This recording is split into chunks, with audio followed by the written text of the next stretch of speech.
बिस्मिल्लाहिर्रहमानिर्रहीम। अस्सलाम वालेकुम दोस्तों, मैं हूँ आपकी शेफ़ ज़रीन फ़ातिमा। आज मैं आपको बताने जा रही हूँ कि मसूर की दाल गोश्त हम किस तरह इजीली घर में तैयार कर सकते हैं और साथ में चावल भी। तो चलिए शुरू करते हैं हम आज की रेसिपी। बिस्मिल्लाहिर्रहमानिर्रहीम। चलिए आइए देखते हैं मसूर की दाल गोश्त में हमें किन किन चीज़ों की ज़रूरत पड़ेगी। देखिए, इसके लिए तकरीबन हमने आधा किलो हमने ये गोश्त लिया है। आप चाहें तो बकरी का गोश्त भी ले सकते हैं, मुर्गी का गोश्त भी ले सकते हैं। जिस गोश्त में दिल जाए आप मसूर की दाल डालकर पका सकते हैं। आधा किलो हमने ये गोश्त लिया है। 1 कप हमने मसूर की लाल दाल ली है और 2 हमने ऐसे टमाटर्स लिए हैं, टमाटर लिए हैं मीडियम साइज, और तकरीबन 7 से 8 हमने हरी मिर्चें ली हैं। 1 मीडियम साइज प्याज है जिसको हमने ऐसा बारीक काट लिया है। 1 चमचा हमने लाल पिसी हुई मिर्च का लिया है। आधा चमचा हमने हल्दी का लिया है और 1 चमचा हमने नमक का लिया है और 1 कप हमने घी लिया है। 1 चमचा हमने अदरक लहसुन का पेस्ट लिया है और यह हमने चावल लिए हैं जो कि हम दाल चावल के साथ, चावल भी हम सर्व करके आपको दिखाएंगे। तो चलिए शुरू करते हैं आज की रेसिपी। सबसे पहले हम घी डालेंगे। हमने आधा घी बचा लिया है ताकि हम उसका आखिर में भंगार दे सकें, तड़का लगा सकें।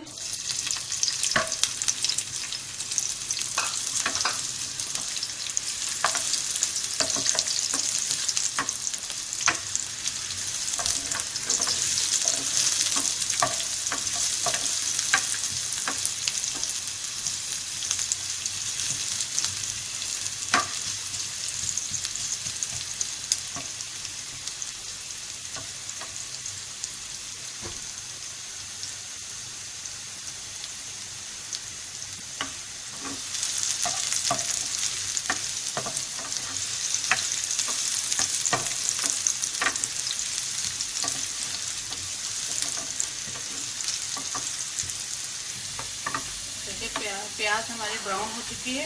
अब इसमें हम गोश्त ऐड करेंगे।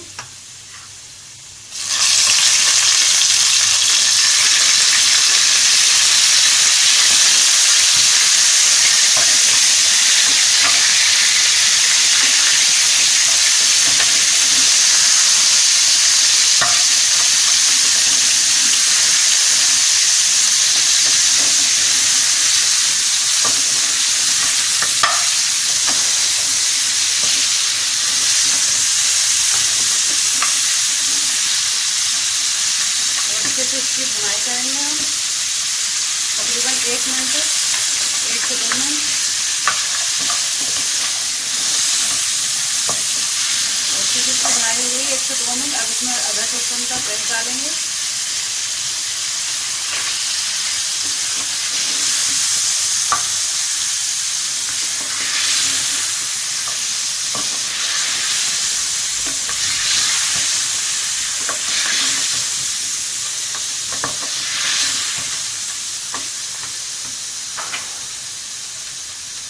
इसको हमने अच्छे से हमने इसको कुक किया है,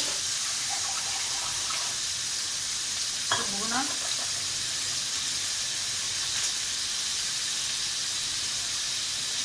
अब इसके अंदर हम तमाम अपने मसाले ऐड करेंगे।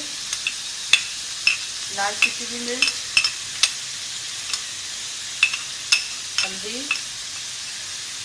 और नमक। अब इसमें थोड़ा सा हम पानी डालेंगे ताकि मसाला हमारा जले ना,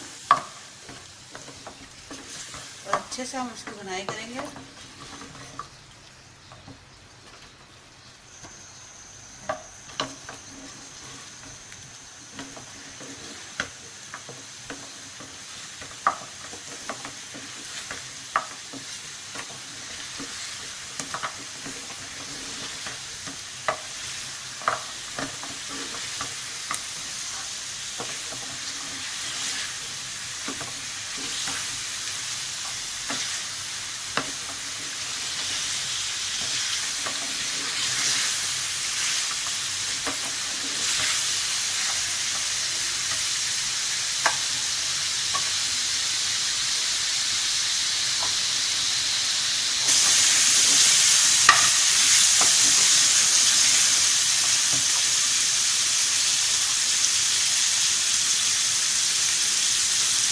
कम से कम इसको हमने 3 मिनट अच्छे से भुना है। अभी मसाला लगने लगा है, इसलिए हम इसमें पानी डालेंगे ताकि गोश्त हमारा अच्छे से गल जाए।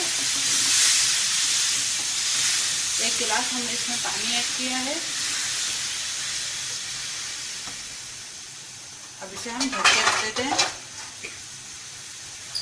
जब तक हमारा गोश्त गल ना जाए, तब तक के लिए हम इसको ढक के रखते हैं। जब ये हाफ कुक हो जाएगा, आधा पक जाएगा गोश्त, तो फिर हम इसमें मसूर की दाल ऐड करेंगे। चलिए देखते हैं, तकरीबन आधा गोश्त हमारा गल चुका है। अब इसमें हम टमाटर और हरी मिर्चें डालकर इसकी भुनाई करेंगे।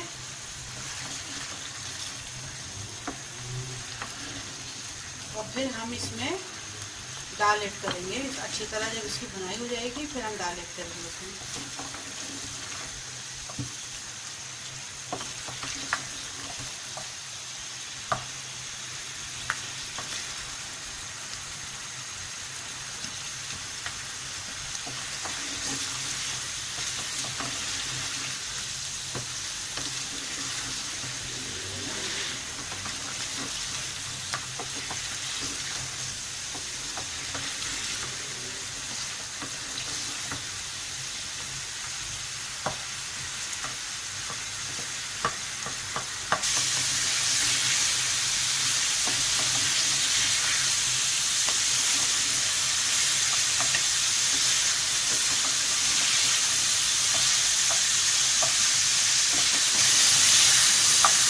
अच्छे से इसकी भुनाई हो चुकी है, टमाटर भी गल चुके हैं। अब इसमें हम थोड़ा सा पानी ऐड करेंगे और फिर हम इसमें दाल ऐड करते हैं।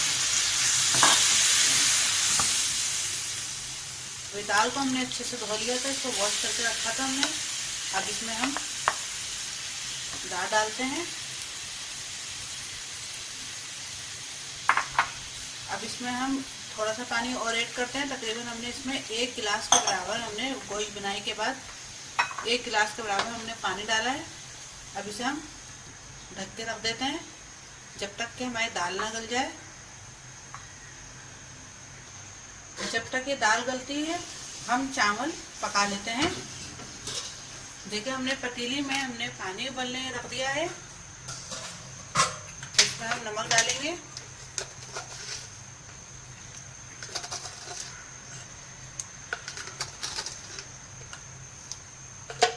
तकरीबन 3 चमचे हमने नमक डाला है। अब जब ये पानी बॉईल हो जाएगा अच्छी तरह, तो फिर हम इसमें चावल डालेंगे।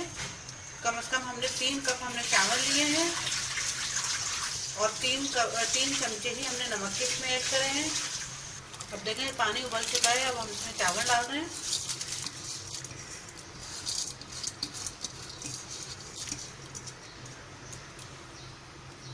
अभी हम इसे इतना पकाएंगे कि ये एक कन्नी रह जाएगा।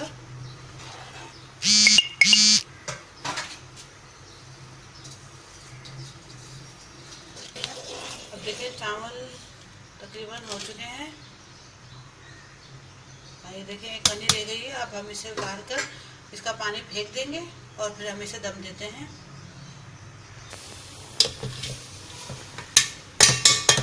अब इसका पानी हमने फेंक दिया। अब इसे हम दम दे देंगे। थोड़ा सा घी हम उस पर ऊपर से हम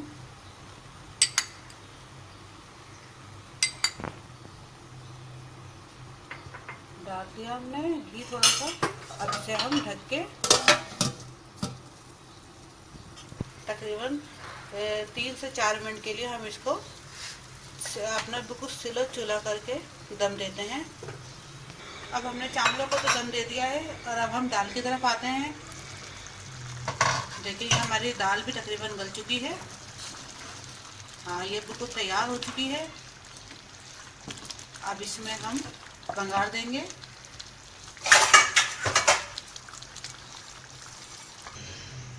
देखिए, आधा घी हमने सालन में ले लिया था दाल बनाते वक्त बघार में, और आधा घी हम अभी ऊपर से तड़का लगाने के लिए हमने रख लिया था।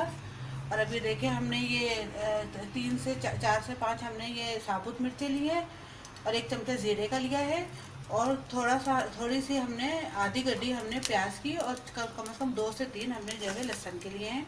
अब हम इसका भंगार देंगे।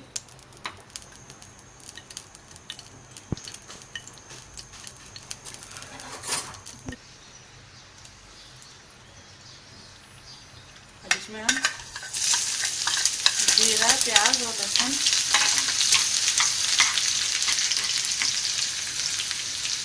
अब हमारा भंगार भी तैयार हो चुका है।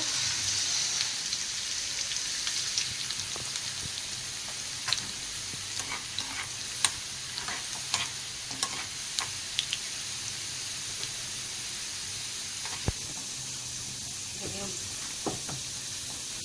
अब ये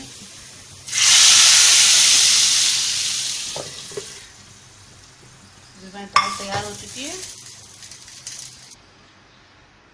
अभी हमारे मज़ेदार से मसूर की दाल, गोश्त, चावल तैयार हो चुके हैं। उम्मीद है आपको हमारी ये रेसिपी पसंद आई होगी।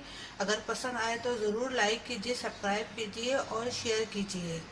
इससे हमारी और भी हौसला अफजाई होगी और मेरा बहुत कुछ फ़ायदा होगा। आप प्लीज़ मुझे सब्सक्राइब कीजिए और लाइक कीजिए और शेयर कीजिए। और अगर आपकी कोई फरमाइश हो तो अपने कमेंट से ज़रूर मुझे आगाह कीजिए। अब अपनी शेफ़ ज़रीन फातिमा को इजाज़त दीजिए। अल्लाह हाफिज़।